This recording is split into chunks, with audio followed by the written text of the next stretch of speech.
नमस्कार दोस्तों, क्या हाल है। स्वागत है आपका हमारे यूपी बुलेटिन एक टुडे भरोसेमंद न्यूज चैनल में। तो आइए नजर डालते हैं उत्तर प्रदेश के सबसे बड़ी और सबसे चर्चा में रहने वाली खबरों पर। उससे पहले आपसे एक छोटी सी रिक्वेस्ट करना चाहूंगा, यदि आपने हमारे इस चैनल को सब्सक्राइब नहीं किया है तो सब्सक्राइब कर लीजिएगा, क्योंकि हमारे लिए एक सब्सक्राइबर बहुत महत्वपूर्ण का होने वाला है। बहुत मेहरबानी होगी। काठगोदाम से लखनऊ आ रही बाघ एक्सप्रेसवे में सफर के दौरान एक युवक और युवती के बीच जमकर हंगामा देखने को मिला। बताया जा रहा है कि किसी बात को लेकर हुआ विवाद देखते ही देखते बढ़ गया। युवती ने युवक पर छेड़छाड़ का आरोप लगाया, जिसके बाद ट्रेन में मौजूद यात्रियों ने बीच बचाव किया। किसी यात्री ने पूरी घटना का वीडियो बना लिया, जो अब सोशल मीडिया पर तेजी से वायरल हो रहा है। रेलवे पुलिस ने मामले की जाँच में जुटी हुई है और वायरल वीडियो के आधार पर आगे की कार्रवाई की जा रही है। मऊ के दोहरी घाट में जेल में बंद कैदी विक्रम की संदिग्ध मौत के बाद माहौल पूरी तरह गर्मा गया। परिजनों और ग्रामीणों ने हिरासत में मारपीट की हत्या करने का आरोप लगाते हुए जमकर हंगामा किया। देखते ही देखते संख्या में लोग मौके पर जुट गए और पुलिस के खिलाफ नारेबाजी शुरू कर दी। गुस्साए ग्रामीणों ने पुलिस टीम को मौके से पीछे हटने पर मजबूर कर दिया। घटना का वीडियो सोशल मीडिया पर तेजी से वायरल हो रहा है। वहीं प्रशासन ने पूरे मामले की जाँच शुरू कर दी है और दोषियों के खिलाफ सख्त कार्रवाई का भरोसा दिलाया है। रायपुर में चलती ट्रेन के कथित मोबाइल चोर को लात मारकर नीचे गिरने के वायरल वीडियो पर पुलिस ने बड़ी कार्रवाई की है। पुलिस के सामने आने के बाद कानून हाथ में लेने वाले यात्री को गिरफ्तार कर लिया गया है। उसके खिलाफ भारतीय न्याय संहिता की संबंधित धाराओं में मुकदमा दर्ज किया गया है। वहीं ट्रेन से गिरा घायल संदिग्ध अभी फरार बताया जा रहा है, जिसकी तलाश लगातार जारी है। पुलिस का कहना है कि कानून हाथ में लेने की इजाजत किसी को नहीं दी जाएगी। आजमगढ़ शहर कोतवाली क्षेत्र का एक वीडियो सोशल मीडिया पर तेजी से वायरल हो रहा है। वायरल वीडियो में पुलिस कर्मियों पर एक व्यक्ति के साथ मारपीट और धक्का मुक्की करने के आरोप लगाए गए हैं। वीडियो सामने आने के बाद लोगों के बीच तरह तरह की चर्चाएं शुरू हो गई हैं। हालांकि अभी तक पुलिस विभाग की ओर से इस मामले में कोई आधिकारिक बयान जारी नहीं किया गया है। पूरे मामले की जाँच की जा रही है और वीडियो की सत्यता भी परखी जा रही है। मध्य प्रदेश के मंडला जिले के बिछिया क्षेत्र में पुलिस ने देर रात बड़ी कार्रवाई करते हुए एक घर में चल रही कथित गांजे की खेती का भंडाफोड़ किया है। छापेमारी के दौरान मौके से 107 गांजे के पौधे बरामद किए गए। पुलिस ने एक आरोपी को गिरफ्तार कर लिया है और उससे पूछताछ की जा रही है। बरामद पौधों को जब्त कर लिया गया है तथा आरोपी के खिलाफ NDPS के एक्ट के तहत मुकदमा दर्ज कर आगे की कानूनी कार्रवाई शुरू कर दी गई है। लखनऊ के जानकीपुरम स्थित सुंदर विहार कॉलोनी में बदहाल सड़क को लेकर लोगों का गुस्सा फूट पड़ा। बारिश के बाद सड़क पूरी तरह दलदल में बदल गई है, जिससे पैदल चलना और वाहनों को निकलना बेहद मुश्किल हो गया है। नाराज लोगों ने प्रदर्शन करते हुए प्रशासन के खिलाफ नारेबाजी की और चेतावनी दी कि यदि जल्द सड़क का निर्माण नहीं कराया गया तो बड़ा आंदोलन किया जाएगा। स्थानीय लोगों का कहना है कि लंबे समय से शिकायतों के बावजूद समस्या का समाधान नहीं किया गया है। सोशल मीडिया पर एक वीडियो तेजी से वायरल हो रहा है, जिसमें कुछ पुलिसकर्मी बिना हेलमेट दोपहिया वाहन पर सफर करते हुए दिखाई दे रहे हैं। वीडियो सामने आने के बाद लोग सड़क सुरक्षा नियमों के पालन को लेकर सवाल उठा रहे हैं। हालांकि अभी तक स्पष्ट नहीं हो सका कि वीडियो बिहार के किस जिले का है और यह कब रिकॉर्ड किया गया था। पुलिस विभाग की ओर से फिलहाल कोई आधिकारिक बयान जारी नहीं किया गया है और वीडियो की जाँच की जा रही है। अयोध्या के गुप्तार घाट पर सरयू नदी के बीच नाव में कथित बियर और मटन पार्टी का वीडियो सोशल मीडिया पर वायरल होने के बाद मामला सुर्खियों में आ गया है। वीडियो सामने आने के बाद कई लोगों ने धार्मिक भावनाओं को आहत करने का आरोप लगाते हुए कार्रवाई की मांग की है। बताया जा रहा है कि मामला कैंट थाना क्षेत्र के गुप्तार घाट का है। फिलहाल पुलिस पूरे मामले की जाँच कर रही है और वायरल वीडियो की सत्यता की भी पड़ताल की जा रही है। मेरठ से एक ऐसी सनसनीखेज वारदात सामने आई है, जिसने पूरे प्रदेश को हैरान कर दिया है। यहाँ एक पत्नी पर अपने प्रेमी के साथ मिलकर महज 20 लाख रुपए की बीमा राशि के लालच में अपने ही पति की हत्या कराने का आरोप लगा है। पुलिस जांच में खुलासा हुआ है कि महिला ने पहले पति को नींद की गोलियां खिलाई और फिर आधी रात उसके बिस्तर पर जहरीला सांप छोड़ दिया। हत्या को एक सामान्य हादसा दिखाने की पूरी साजिश रची गई थी, लेकिन पुलिस की गहन जाँच में एक एक कर सारे राज खुलते चले गए। इसके बाद पुलिस ने महिला और उसके प्रेमी को गिरफ्तार कर लिया है। इस खौफनाक हत्याकांड ने पूरे इलाके में सनसनी फैला दी है और हर कोई इस वारदात की चर्चा कर रहा है। बहराइच जिले से एक बेहद दर्दनाक और दिल दहला देने वाली घटना सामने आई है। कतरनिया घाट वन्यजीव प्रभाग के पास नदी किनारे खेल रहे एक मासूम बच्चे पर अचानक एक विशालकाय मगरमच्छ ने हमला कर दिया और उसे अपने जबड़ों में दबोचकर गहरे पानी की ओर ले गया। बच्चे के चाचा ने अपनी जान की परवाह किए बिना करीब 7 से 8 मिनट तक मगरमच्छ से संघर्ष किया, लेकिन तमाम कोशिशों के बावजूद मासूम की जान नहीं बच पाई। इस दर्दनाक हादसे के बाद पूरे गाँव में मातम पसरा हुआ है और वन विभाग की टीम मौके पर पहुँचकर आगे की कार्रवाई में जुट गई है।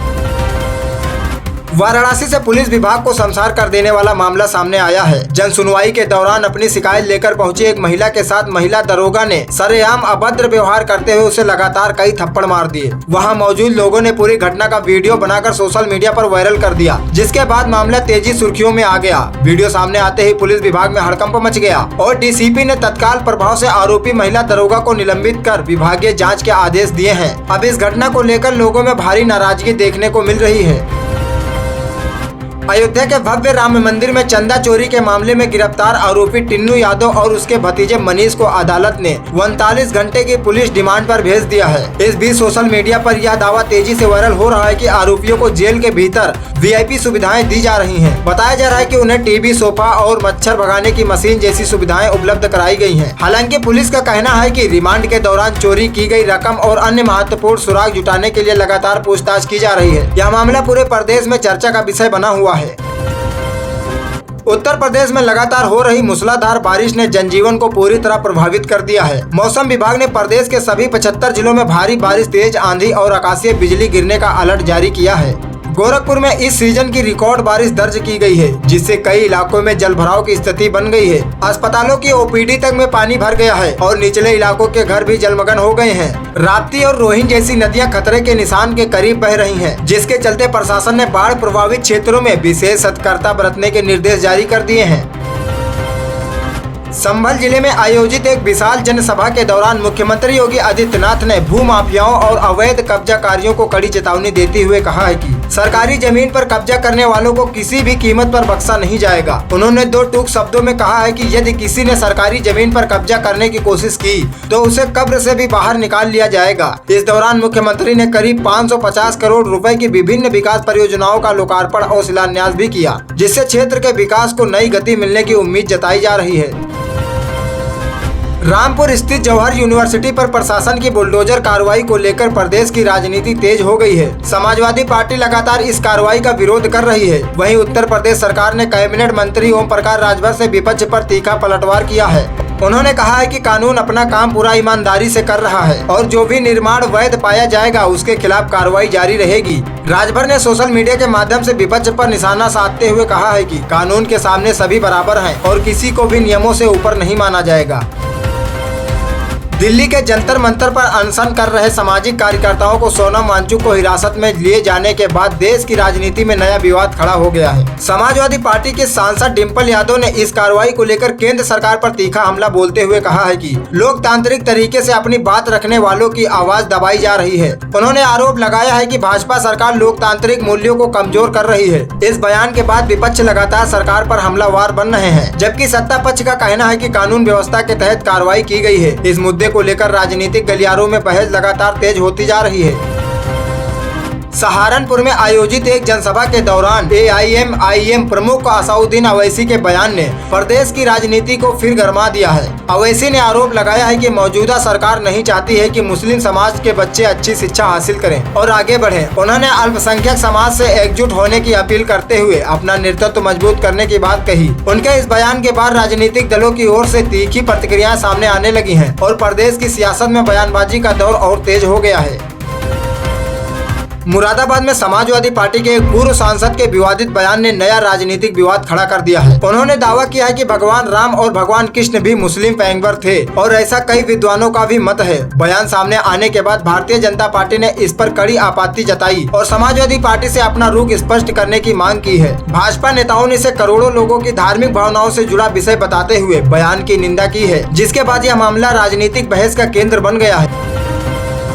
उत्तर प्रदेश के वाहन चालकों के लिए परिवहन विभाग ने बड़ी राहत देने वाला फैसला लिया है। अब ड्राइविंग लाइसेंस, वाहन पंजीकरण प्रमाण पत्र यानी RC और अन्य दस्तावेजों से जुड़े 56 महत्वपूर्ण कार्य ऑनलाइन किए जा सकेंगे। नई व्यवस्था लागू होने के बाद नाम और पता बदलवाने, डुप्लीकेट दस्तावेज बनवाने, NOC लेने समेत कई सेवाओं के लिए लोगों को बार बार RTO कार्यालय में चक्कर नहीं लगाने पड़ेंगे। इससे समय की बचत होगी और आम लोगों की काफी सुविधा मिलने की उम्मीद है। भारतीय रेलवे टिकट चेकिंग व्यवस्था को अधिक पारदर्शी बनाने के लिए बड़ा फैसला लिया गया है। पूर्वोत्तर रेलवे अपने टिकट जांच कर्मियों यानी टीटी को हाईटेक बॉडी कैमरे से लैस करेगा। ड्यूटी के दौरान यह कैमरे लगातार ऑडियो और वीडियो रिकॉर्डिंग करेंगे, जिससे यात्रियों और टीटी के बीच होने वाले विवादों की सच्चाई आसानी से सामने आ सके। रेलवे का मानना है कि इस नई व्यवस्था से अवैध वसूली और शिकायतों पर काफी हद तक रोक लगेगी और यात्रियों का भरोसा और मजबूत होगा। सरकारी कर्मचारियों और पेंशन भागियों के लिए 8वें वेतन आयोग को लेकर एक बड़ी चर्चा सामने आ रही है। जानकारी के अनुसार केंद्र सरकार नए वेतन आयोग के गठन पर विचार कर सकती है। यदि ऐसा होता है तो लाखों कर्मचारियों के वेतन और पेंशन में बड़ा बदलाव देखने को मिल सकता है। विशेषज्ञों का मानना है कि नए फिटमेंट फैक्टर के लागू होने से न्यूनतम वेतन में उल्लेखनीय बढ़ोतरी हो सकती है, जिसका सीधा लाभ नियमित सरकार कर्मचारियों और पेंशन धारकों को मिलेगा। उत्तर प्रदेश सरकार बेटियों के भविष्य को सुरक्षित बनाने के लिए नई महत्वपूर्ण योजनाएं संचालित कर रही है। कन्या सुमंगला योजना, भाग्य लक्ष्मी योजना, सामूहिक विवाह योजना सहित कई सरकारी योजनाओं के माध्यम से जन्म से लेकर शिक्षा और विवाह तक आर्थिक सहायता प्रदान की जा रही है। पात्र परिवार जनसेवा केंद्र या संबंधित विभाग की वेबसाइट के माध्यम से आवेदन कर इन सेवाओं का लाभ उठा सकते हैं। सरकार उद्देश्य से बेटियों की शिक्षा को बढ़ावा देना और परिवारों पर आर्थिक बोझ कम करना है। लगातार हो रही बारिश का असर अब आम लोगों की रसोई तक पहुंच गया है। प्रदेश के कई जिलों में फसलें प्रभावित होने और आपूर्ति व्यवस्था बाधित होने से टमाटर, हरी मिर्च, हरी धनिया समेत कई हरी सब्जियों में दाम तेजी से बढ़ गए हैं। आलू और प्याज कीमतों में भी लगातार बढ़ोतरी दर्ज की जा रही है। थोक और खुदरा बाजारों में दामों का अंतर बढ़ने से आम उपभोक्ताओं की जेब पर सीधा असर पड़ रहा है और लोगों का घरेलू बजट बिगड़ता नजर आ रहा है। त्योहारी सीजन की शुरुआत से पहले सराफा बाजार में एक बार फिर हलचल तेज हो गई है। वैश्विक बाजार प्रभाव और घरेलू मांग बढ़ने के कारण सोने और चांदी की कीमतों में नया बदलाव देखने को मिला है। यदि आप आने वाले दिनों में आभूषण खरीदने या निवेश करने की योजना बना रहे हैं तो 20 जुलाई को ताजा भाव जरूर जांच लें। अलग अलग शहरों में टैक्स और स्थानीय शुल्क के कारण कीमतों थोड़ा बहुत अंतर हो सकता है, इसलिए खरीदारी से पहले अपने शहर का रेट अवश्य पता कर लें। लखनऊ स्थित किंग जॉर्ज मेडिकल यूनिवर्सिटी यानी KGMU के ड्रामा सेंटर में डॉक्टरों की टीम ने अपनी सूझबूझ और कुशलता से एक युवक को नई जिंदगी दी है। निर्माणाधीन इमारत में काम के दौरान 23 वर्षीय मजदूर के शरीर से आर पार 4 लंबे लोहे की सरिये घुस गए थे, जिससे मौके पर अफरा तफरी मच गई। गंभीर हालत में उसे ड्रामा सेंटर लाया गया, जहाँ डॉक्टरों ने करीब 8 घंटे तक चली बेहद जटिल सर्जरी का एक एक सरिया सुरक्षित बाहर निकाला और उसकी जान बचा ली। इस सफल ऑपरेशन के बाद मेडिकल टीम की हर तरफ से सराहना हो रही है और इसे डॉक्टरों की बड़ी उपलब्धि माना जा रहा है। अलीगढ़ की एक पॉश कॉलोनी में दिन दहाड़े हुई खौफनाक डकैती ने कानून व्यवस्था पर गंभीर सवाल खड़े कर दिए हैं। बिजली विभाग के एक कर्मचारी के घर में घुसे हथियार बंद बदमाशों ने पहले पत्नी और 2 बेटियों की गर्दन पर चाकू रखकर उन्हें बंधक बना लिया। इसके बाद तीनों के हाथ पैर बांध दिए और मुंह पर टेप चिपका दिया। बदमाश आराम से घर के अलमारियां खंगालते रहे और करीब 40,000 रुपए नकद समेत लाखों रुपए के सोने चांदी जेवर लूट कर फरार हो गए। सूचना मिलते ही मौके पर पुलिस पहुंची और अब CCTV फुटेज तथा अन्य सुरागों के आधार पर आरोपियों की तलाश में जुटी है। कुशीनगर जिले में शादी की खुशियां कुछ ही पलों में मातम में बदल गई। दुल्हन को लेकर जा रही दूल्हे की कार रास्ते में भीषण सड़क हादसे का शिकार हो गई। इस दर्दनाक दुर्घटना में दूल्हे की मां और उसकी होने वाली पत्नी की मौके पर मौत हो गई, जबकि अन्य लोग भी गंभीर रूप से घायल बताए जा रहे हैं। हादसे के बाद मौके पर चीख पुकार मच गई और पूरे इलाके में शोक की लहर दौड़ गई। पुलिस ने शवों को कब्जे में लेकर पोस्टमार्टम के लिए भेज दिया है और दुर्घटना के कारणों की जाँच शुरू कर दी गई है। बहराइच के कतरनिया घाट वन्यजीव प्रभाग से एक और दर्दनाक घटना सामने आई है। जंगल से सटे गांव में एक खुले आम बरामदे में सो रहे एक बुजुर्ग पर देर रात अचानक बाघ ने हमला कर दिया। बाघ उन्हें जबड़ों में दबोचकर जंगल की ओर घसीटने लगा। शोर सुनकर पहुंचे परिजनों ने जान जोखिम में डालकर किसी तरह बुजुर्ग को छुड़वाया, लेकिन गंभीर रूप से घायल होने के कारण अस्पताल में इलाज के दौरान उनकी मौत हो गई। घटना के बाद पूरे इलाके में दहशत का माहौल है और वन विभाग ने ग्रामीणों को सतर्क रहने की सलाह देते हुए इलाके में निगरानी बढ़ा दी है।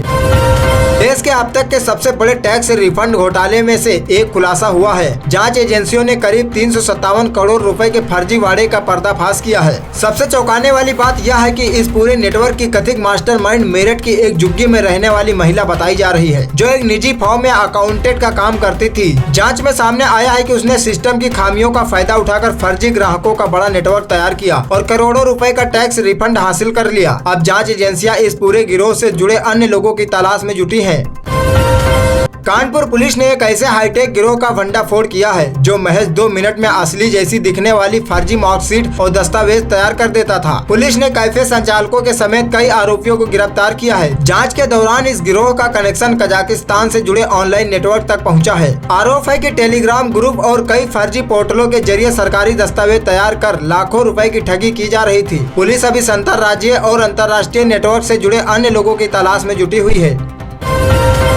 लखीमपुर खीरी में लगातार 4 घंटे तक हुई मूसलाधार बारिश ने जनजीवन पूरी तरह अस्त व्यस्त कर दिया। शहर की कई मुख्य सड़कें जलमग्न हो गईं और निचले इलाकों में घरों तथा दुकानों में पानी भर गया। कई स्थानों पर आकाशीय बिजली गिरने से मकानों को नुकसान पहुंचा है। प्रशासन की टीमें जलभराव वाले इलाकों से पानी से निकालने और प्रभावित परिवारों को राहत पहुँचाने में जुटी है। मौसम विभाग ने लोगों से अनावश्यक रूप से घरों से बाहर निकलने और सतर्क रहने की अपील की है।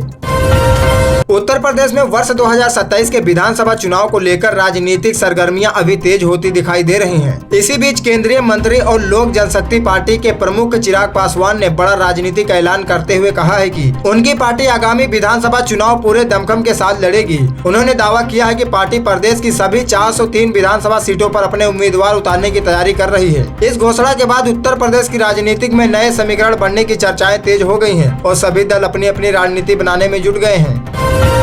सहारनपुर में धार्मिक स्थल को लेकर चल रहे विवाद पर कांग्रेस नेता इमरान मसूद ने प्रशासन को खुली चुनौती देते हुए कहा है कि किसी भी कीमत पर मस्जिद को नहीं टूटने दिया जाएगा। उन्होंने दावा किया है कि उनके पास बिजली कनेक्शन समेत कई ऐसे दस्तावेज मौजूद हैं जो संबंधित स्थल पर उनका पक्ष मजबूत करते हैं। इमरान मसूद ने कहा कि यदि जरूरत पड़ी तो न्याय के लिए सुप्रीम कोर्ट तक चले जाएंगे। इस बयान के बाद प्रदेश की राजनीति में बयानबाजी और तेज हो गई है। राम मंदिर के मुद्दे पर शंकराचार्य स्वामी अभिमुक्तेश्वरानंद ने एक बार फिर बड़ा बयान देकर संत समाज और राजनीतिक गलियारों में नई बहस छोड़ दी है। उन्होंने कहा है कि जो लोग भगवान श्री राम के आदेशों का पालन नहीं करते वही आज राम मंदिर के संचालक से जुड़े हुए हैं। शंकराचार्य ने स्पष्ट कहा है कि जब तक मंदिर पूरी तरह राजनीतिक प्रभाव से मुक्त नहीं होगा तब तक वह रामलला के दर्शन करने नहीं जाएंगे। उनके इस बयान के बाद विभिन्न धार्मिक और राजनीतिक संगठनों की प्रतिक्रियाएं सामने आने लगी हैं। रेलवे में सरकारी नौकरी की तैयारी कर रहे युवाओं के लिए बड़ी अपडेट सामने आई है। रेलवे भर्ती सेल प्रयागराज ने ग्रुप डी के फिजिकल एफिशिएंसी टेस्ट के लिए एडमिट कार्ड जारी कर दिए हैं। जिन अभ्यर्थियों ने लिखित परीक्षा सफलतापूर्वक पास की है वे आधिकारिक वेबसाइट पर जाकर अपना रजिस्ट्रेशन नंबर और जन्म तिथि दर्ज करके प्रवेश पत्र डाउनलोड कर सकते हैं। अभ्यर्थियों को सलाह दी गई है कि वे समय से परीक्षा केंद्र पहुँचे और अपने साथ सभी आवश्यक दस्तावेज अवश्य लेकर जाएं। उत्तर प्रदेश सरकार युवाओं को रोजगार से जोड़ने के लिए एक नई डिजिटल पहल करने जा रही है। सरकार EXP नाम नया डिजिटल प्लेटफॉर्म लॉन्च करने की तैयारी में है, जिसके माध्यम से प्रदेश के करीब 1.5 करोड़ पंजीकृत युवाओं को निजी और सरकारी क्षेत्रों में उपलब्ध रोजगार के अवसरों की जानकारी एक ही स्थान पर मिल सकेगी। सरकार का दावा है कि इससे योग्य युवाओं को रोजगार ढूंढने में आसानी होगी और कंपनियों को भी नियुक्त उम्मीदवार मिल सकेंगे।